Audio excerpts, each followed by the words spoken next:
Okay, I'm going to be using USGS, NIDAC, and OMNR data, and my co-authors are there on the screen, to look at the progress towards restoration of lake trout to Lake Ontario. And I'm going to do it in a way where I'm going to address the indicators that are important to the lake trout management plans, and through that to the FCOs. And those are stocking, post-stocking survival, adult abundance, growth and condition, and ultimately, are we making any progress towards natural reproduction? This is kind of neat looking over here at this big screen. I'm not used to this. I'm a pointer too, but so this gives you an idea, and Maureen showed some of this earlier yesterday, of the intensity of the index surveys that go on for lake trout in July through bottom trawling, and then again in September through gill netting. The bottom trawls target young fishes age 1 and 2, and the September gill nets target age 4 and older fish. The red stars are the stocking locations along the U.S. shore, included because we're doing some interesting things again. We're back to putting fall fingerlings in the lake. We've done it since 2010. We missed 1 year. There's the 14-year class that went in the fall of 14. It was spread out over 4 sites this time, and again, they were stocked last year. We're attempting to reevaluate in light of the ecosystem changes that Tim really did a nice job of outlaying yesterday, whether or not that advantage of spring yearlings over fall fingerlings has changed in benefit of fall fingerlings. And fall fingerlings, not just to spread out the stocking over time, but also they're a lot cheaper to raise, and they're in the hatchery less time and less susceptible to disasters and disease and things like that if we can get them out earlier. Here's where the data comes from for the North Shore surveys. The gill net surveys in the box are the ones that we're going to use for the indicators. The trawl surveys across lake-wide are there to highlight that natural reproduction is in fact going on both sides of the lake, and we're going to talk a little bit about that. So the first thing we do, of course, is to stock fish in the population on both sides of the lake is maintained currently by stocking and has been since the early 1970s.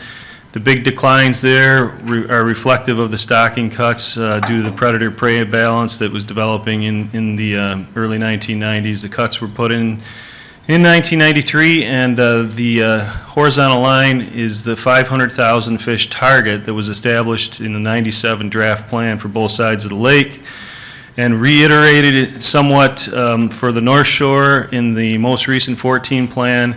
It was raised to 800,000 on the U.S. shore, and part of that's to facilitate these types of evaluations like the fall fingerling evaluation that's going on now, and also some of the fall stocking that we did in the past. One of the really interesting things that is going on now, though, is we're trying some new strains, part of it because we have to, and part of it because we want to broaden the depth range of the fish that we're stocking. The red dots, the red bars are the Klondike strain, so that's a mid-depth strain of the morphotypes currently extant in Lake Superior, also known as humpers. We've got 3 years, and we'll be in our 4th year this year. I'll show some data on how they're performing towards the end of this talk. And what's really neat now is this that gold bar, the Huron-Perry Sound strain, and we're taking those in part because the leans from Lake Superior are being dropped out of the U.S. federal system, but also because it's got a really neat history. Perry Sound is the only place outside of Lake Superior where native lake trout, historic native lake trout, have persisted. And they've persisted through the onslaught of lampreys and alewives that caused large problems in Michigan, Huron, and Superior. And when they've been looked at in terms of their thiamine content, they've been above threshold, not to a great degree, but enough to keep natural reproduction going, and they do eat alewives. So we're interested to see how they do in Lake Ontario. This is a stocking history for the North Shore. There's 2 horizontal lines in there. One's reflective of the 97 draft plan and the developing 14 plan. Objective of 500,000 stocked, and the other one's more operational limitations at the hatchery. But the take-home message there is for the last 23 years, stocking has been at quota along the North Shore, so we're getting good fish stocking in the lake. This is our first look at how those fish are doing. This is the green bars. The pink line's just there to tell you that most of the early post-stocking mortality occurs during the first year. If you look at the trends, they're similar between the age 2 catch in the green bars and the age 3 catch in the pink line in the gill nets in the fall. So if we concentrate on the bars, those are our catch of age 2 fish in July, corrected to a level of 500,000 fish stocked through time. And the big declines in the early 1990s were associated with ecosystem changes and stocking cuts, and they persisted throughout the last 23 years. But one of the things that we're seeing now that's a little troubling to me is some recent big catches, and it's troubling because I'd really like to point at this, but the two most recent bars, the 2014 and the 2015 green bars, should have shown a response of those catches. The 2010 fish would have been age 5 in 2015 and age 4 in 2014, and those are the ages that begin to recruit well to the gillnet survey, and you can see that the trend there is flat and low. But the good news here is the area, the total area, has been increasing since 2008. That's post reestablishment of good lamprey control. The stock has rebuilt. It peaked in 2014, and we suspected that peak would be temporary and it would come back down in 2015 and be similar to the 98 through 2004 average, and in fact it's equal to that average. So we think that's the new level, or the old level, that's going to re-persist. And there's a lot of indicators of that. How quickly the stock built, the fact that it was built by just 3 cohorts, and then juvenile survival went back down again, and its juvenile survival is acting a lot like it has over the last 23 years.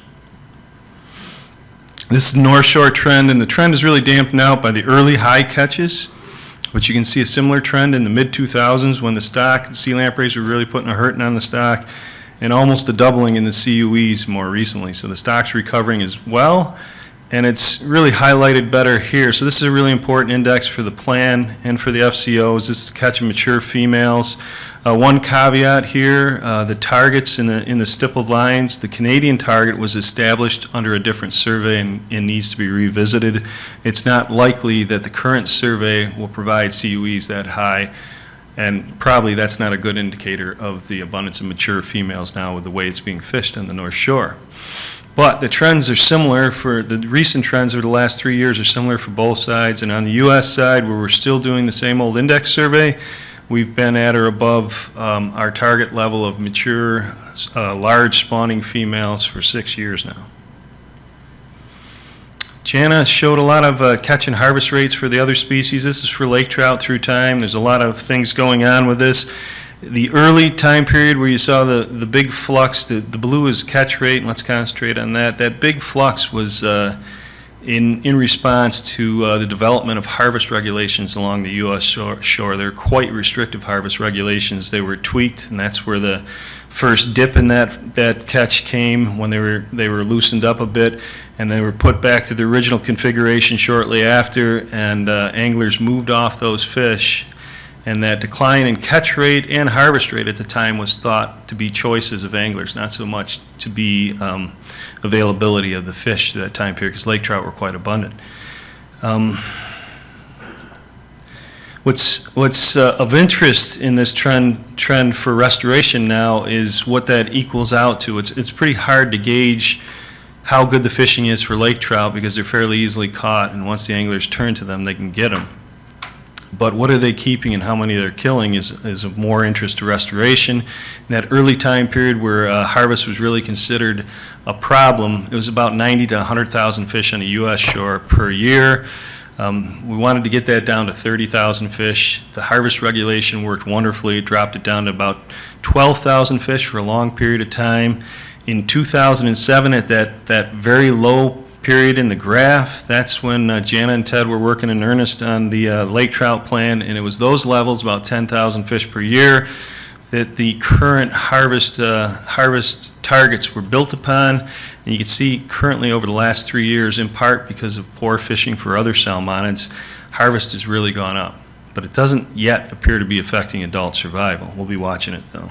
It's about doubled.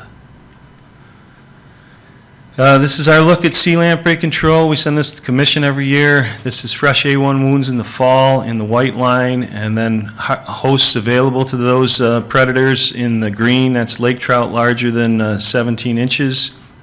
Same trend as the adult abundance, with lamprey wounding doubling during 2005 to 2007 and a collapse in the adult stock. 3 cohorts of lake trout were responsible for that collapse. They were completely wiped out and never appeared again in the stock. And then the stock quickly required as sea lamprey control was reestablished, and we've been at good control ever since 2008, and we're right on target at about 1.95 wounds per 100 fish this year. Things look great for that. We really appreciate the good control. There's been some thoughts about prey limitations and conditioning growth in other salmonids as well. We're seeing some trends in lake trout, but the message here is not one of alarm. It's just a variation. Over the last 5 years, we've seen declines both in the predicted weight of a 700 millimeter fish, and that reflects about an age 7 and older fish in the population, and in Fulton's Cave for age 6 mature males, which removes the sex-related and age-related effects of that predicted weight. Both trends are coming down, but they're coming down to a high level in terms of the trend. So there's nothing alarming there, and we've seen those fluxes before, and this one's likely related to maturing of that stock out there. Now, the brunt of the fish that are in that stock that are ages 7, 8, and 9, and as those fish mature, we expect to see that go back up. This is the really good news story, and the point of all this is producing a self-sustaining population. And if you focus on the purple and the blue sections of the bars and ignore the white, especially in 1995, that was a biased catch. This is our catch of unclipped, unmarked young lake trout at ages 1 and 2 and 0 through time on the U.S. shore in all of our trawl surveys. The last 2 years have been stellar catches, far greater than anything we've seen in the lake. They've been distributed over at least 4 age classes of fish, although we're only showing 2 here. So we caught quite a bit more than what we're showing on this graph. The one caveat here is they're strongly centralized around the Niagara Bar. We are seeing increases along the South Shore at other sites, but they're small. Well, they're large increases. I mean, we're doubling the catch, but going from 0 to 1 or 1 to 2 doesn't mean much in the big scheme of things. Most of it's coming off the good habitat in the Niagara River and the Niagara Bar. We're a little concerned with the fact that we're not seeing these in the Eastern Basin at the good habitat up there, but we're not seeing the spawning adults on the U.S. side either. But all is not lost up there. These are the trawl catches of age 0 and 1 from the North Shore. Some data that Jeremy did some sleuthing on all the way back through, and in fact, the catches follow nicely the trend through time beginning in the early 1990s, and the increases currently, and they're concentrated in the Eastern Basin around some of that really good habitat. That's where the catches are in those trawl surveys. And some of these appear to be getting through to the adult stock too. And this was a real head scratcher for me the last couple of days. This is Jeremy's data he sent over, building on what Ted Shaner was doing in the past. And Ted took this data, so these are unclipped, untagged adults, and he took those fish in the late 2000s, pulled the otoliths and did some otolith isotopic analysis based on oxygen and carbon.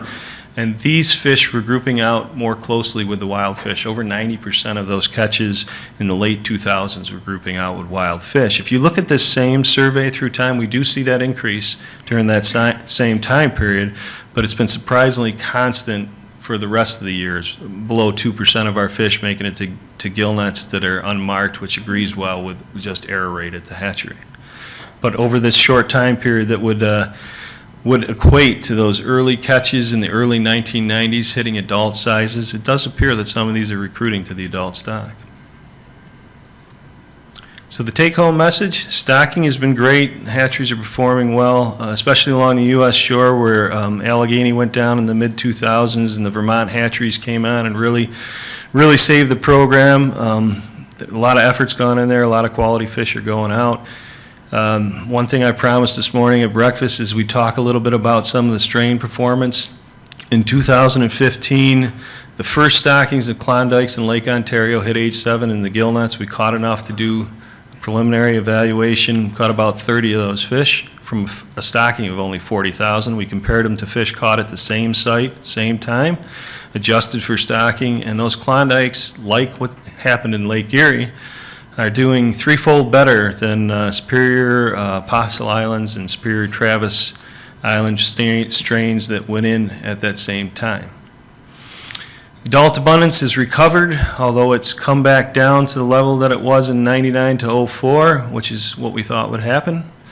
Yearling survival looked to be high over the last several years, but those fish are not persisting into the adult stages in the gill nets.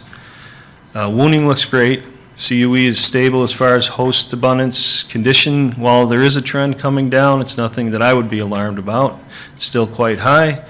And natural reproduction is just a wonderful success story going on. Some of the work that's been done by Jay Dietrich and now Brent and I are revisiting and some of the CSMI work, it all suggests that round goby are an important part of this story, of this natural reproduction that are going on. Round goby have entered the diet of lake trout, and it looks like, according to stable isotopes, they're making upwards of 50% of the summertime diet of lake trout.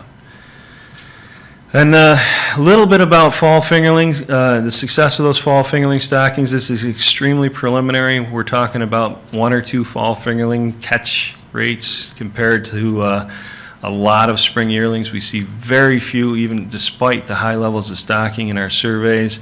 And the advantage of spring yearlings has grown to be much higher than it was in the past, anywhere is up to over 1 to 35, but about 1 to 8 to 1 to 35. In the past, it was one spring yearling to 2.5 fall fingerlings. And that's it.